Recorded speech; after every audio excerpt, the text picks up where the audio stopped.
I have this thing that I've been wondering about for a really long Oh, time. yeah. What's on your mind? Well, it's this quiet sort of contradiction that I think, like, so many of us feel. We just never really have the words for it, you I know? know exactly what you mean. It's like a feeling you just can't shake. Right. And it's that feeling where, okay, let's say you get a full 8 hours of sleep, Yeah, right? you do everything right. Exactly. You do what you're supposed to do. But you wake up and you just feel, well, heavy. Oh, wow. Yeah, just dragging. Yeah, just dragging. And I started looking into this for our deep dive today, and I realized that you could take two healthy people in their 50s, right? Okay, yeah. And if you look at their cells, you find something just totally crazy. One of them has cells that look like a young, thriving 30-year-old. Right.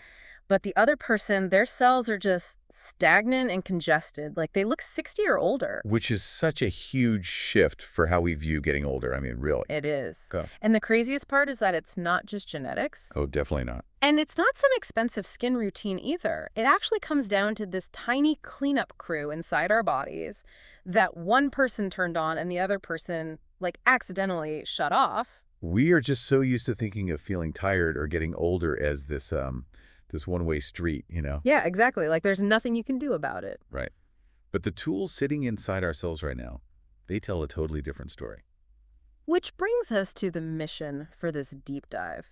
Because we are looking at this amazing discovery, which actually won a Nobel Prize in medicine, by the way. Which is just incredible to think about. It really is. It's this built-in body recycling system that most of us are just completely ignoring. Yeah, we don't even know it's there. Right.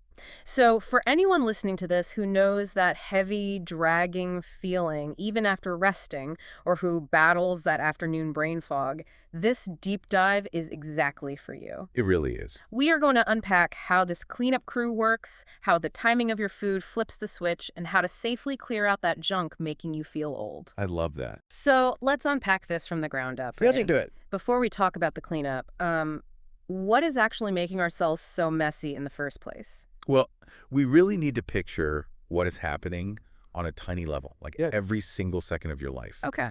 Just being alive, breathing, thinking, eating food. It all requires your cells to make energy. Right, because we need fuel. Exactly. Mm. And the cost of doing business as a living thing is making waste. It's just natural. Your cells have these little energy centers, and they eventually just get tired and start leaking harmful waste. Oh, wow. Leaking waste. Yeah, and the proteins that build the structure of your cells, they get damaged or they get folded the wrong way. Okay, let me stop you there because folded the wrong way is one of those science terms, you know? Right, right. What does that actually mean for the person listening right now? Okay, so think of a protein like a really complex origami shape. Oh, I like that. Origami. Yeah. Yeah.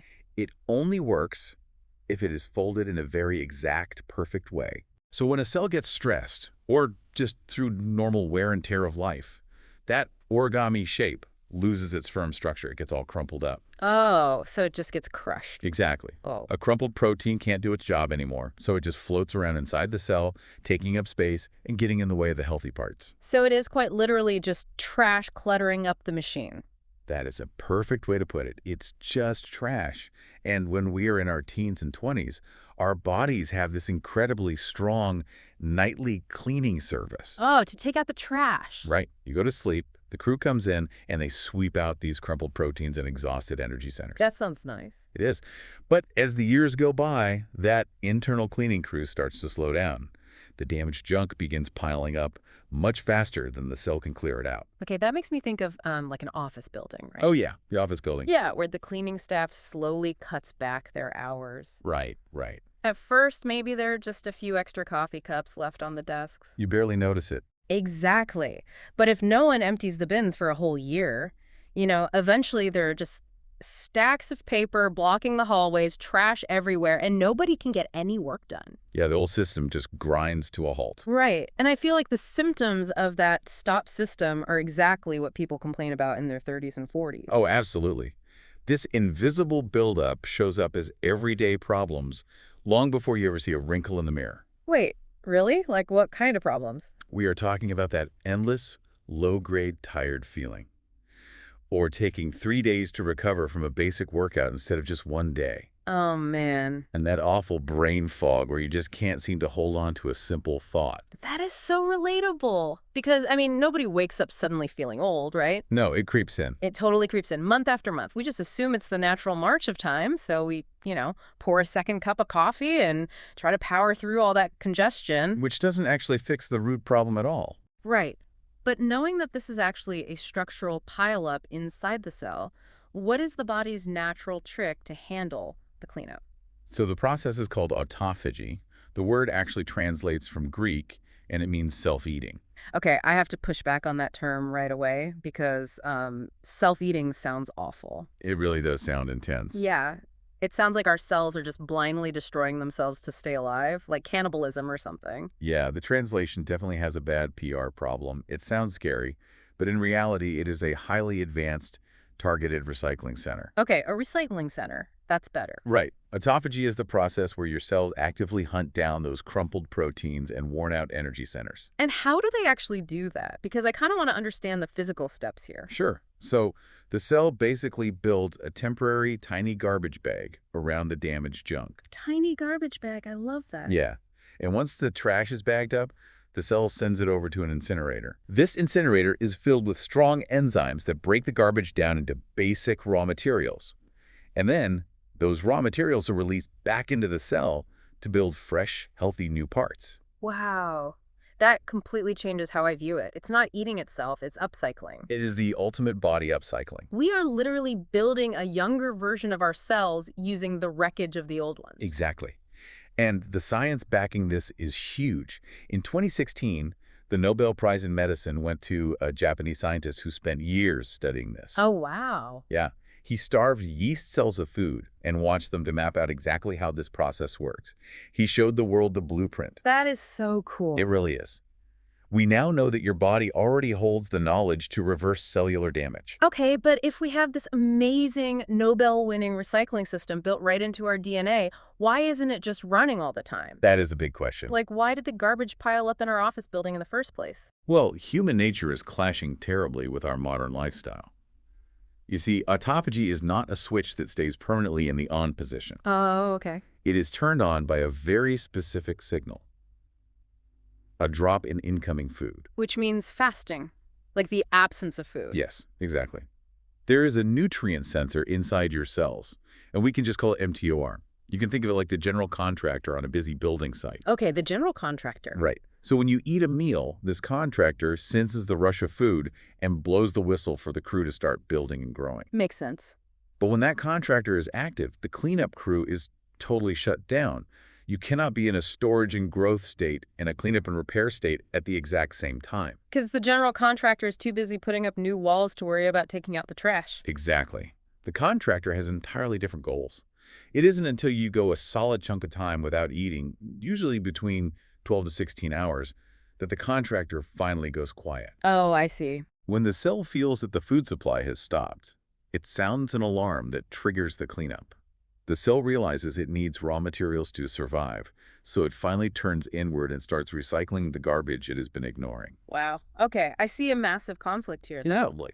Because we live in a culture of constant grazing, right? Yes, constant snacking. We are told to eat a little something every few hours to keep our engine running. We have breakfast at 7, a snack at 10, lunch, an afternoon treat, dinner, and then a late night snack while watching a show. And that constant grazing is locking the doors to the recycling center.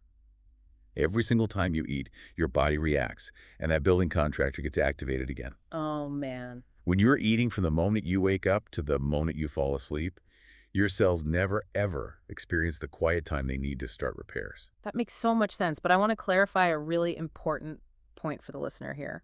Is this just a fancy way of saying we need to eat less overall? Like if I eat the exact same foods, but I just cut my total daily food by a little bit, won't I get the same cellular cleanup? A lot of people fall into that trap, but the answer is no.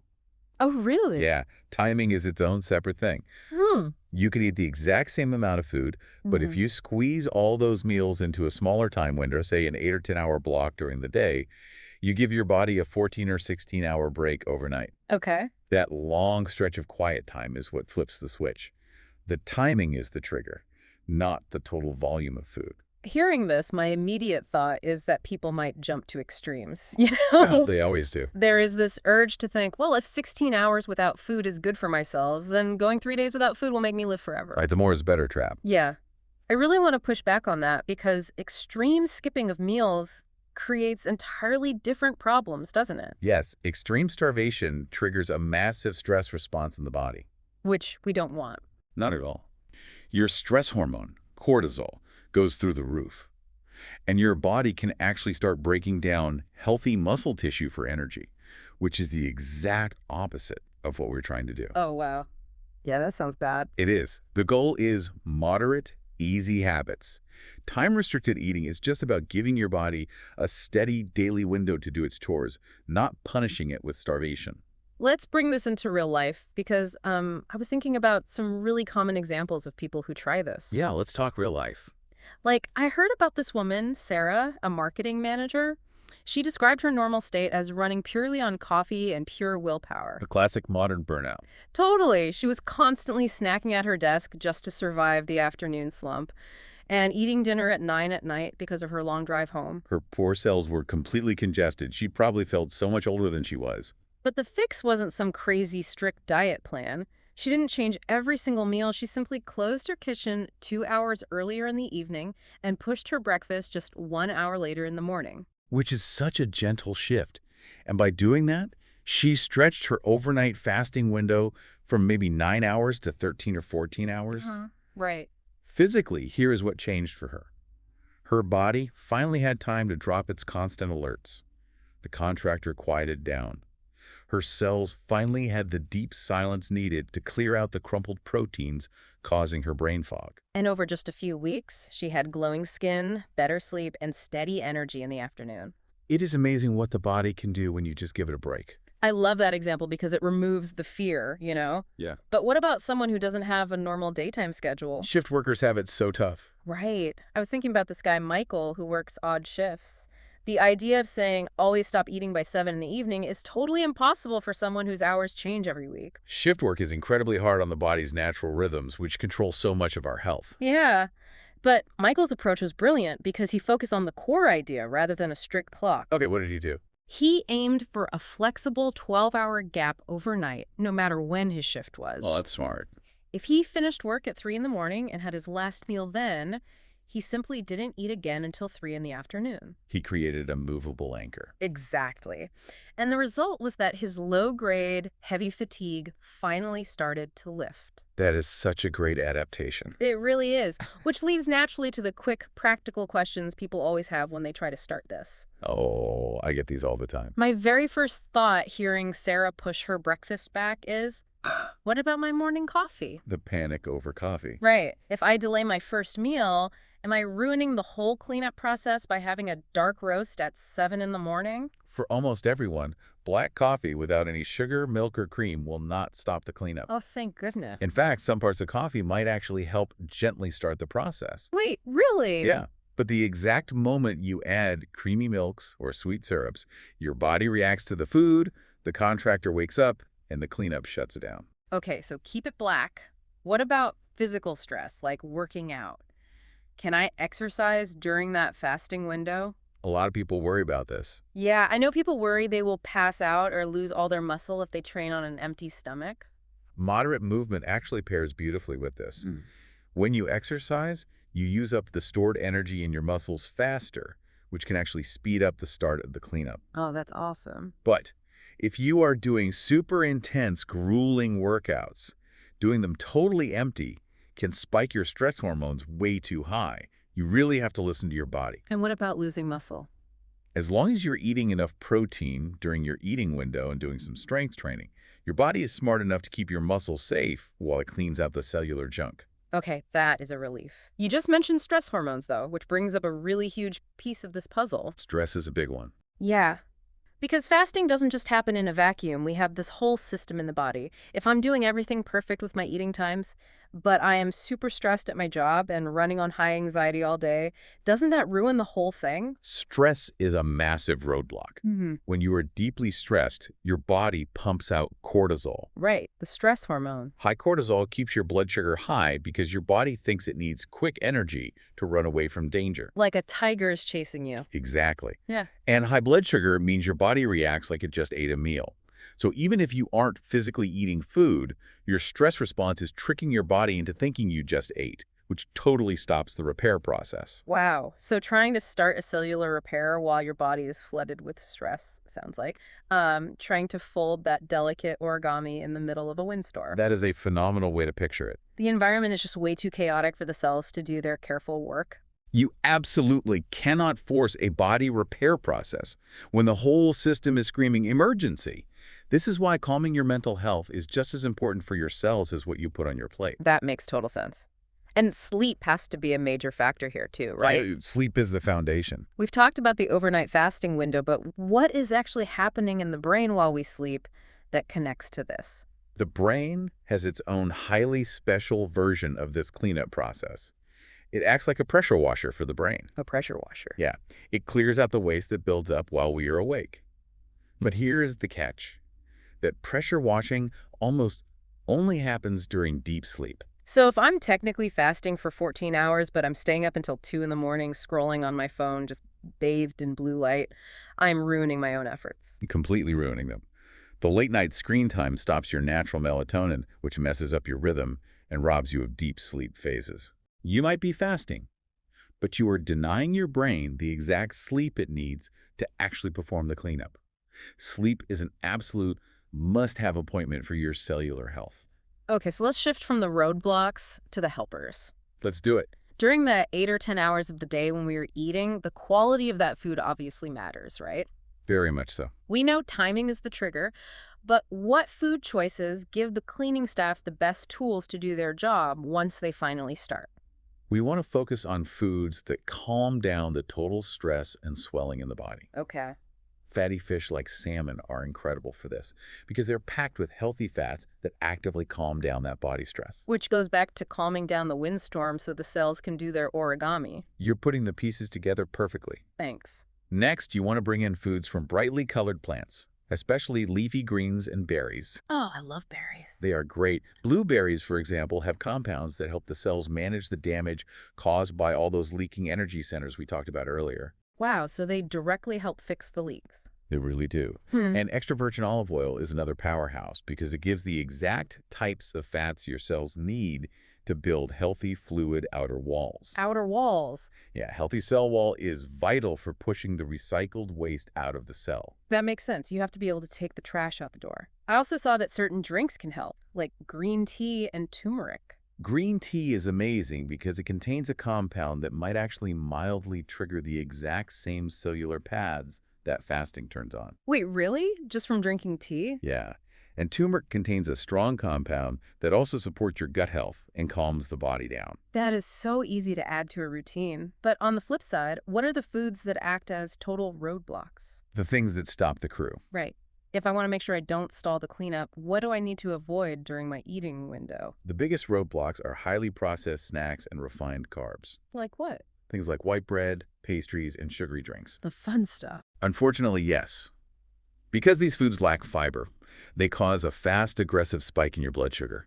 They yank your cells violently out of any repair state and lock them into a chaotic storage mode. I would imagine late-night meals fall into the roadblock category as well, right? Even if the food itself is super healthy. Oh, absolutely. Like if I eat a giant salmon and spinach salad at 10 at night and go to bed at 11, what happens? Your body has to send a massive amount of blood flow and energy toward breaking down that food. Okay. Instead of using your sleep cycles to pressure wash the brain and recycle proteins, your system is working overtime to deal with that heavy meal. That sounds exhausting for the body. It is. And finally, too much alcohol is a major blocker. That makes sense. The body sees alcohol as a toxin. When you drink heavily, the liver and the cellular cleanup crews drop whatever maintenance they were doing and focus totally on clearing the toxin. Your regular housekeeping is put on hold. Wow. We have covered a huge amount of body wisdom today. We really have. Just to bring it all together for you listening. We started with the quiet mystery of why some people seem to age slower than others. Right. And we found the answer sitting right inside our own cells in the form of this natural recycling system. It takes our damaged, crumpled proteins and leaking energy centers and turns them into fresh, healthy parts. And the most uplifting takeaway from all of this is that aging feeling is not just a passive decline that you have to accept. Yeah, It is a dynamic process that we have the power to actively manage.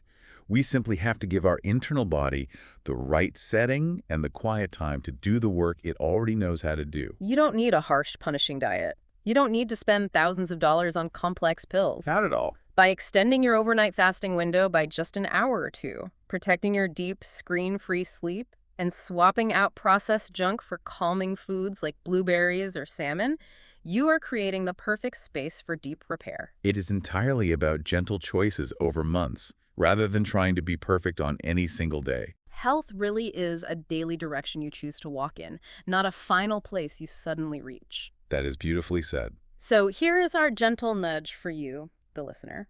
You don't have to overhaul your whole life tomorrow. Please don't.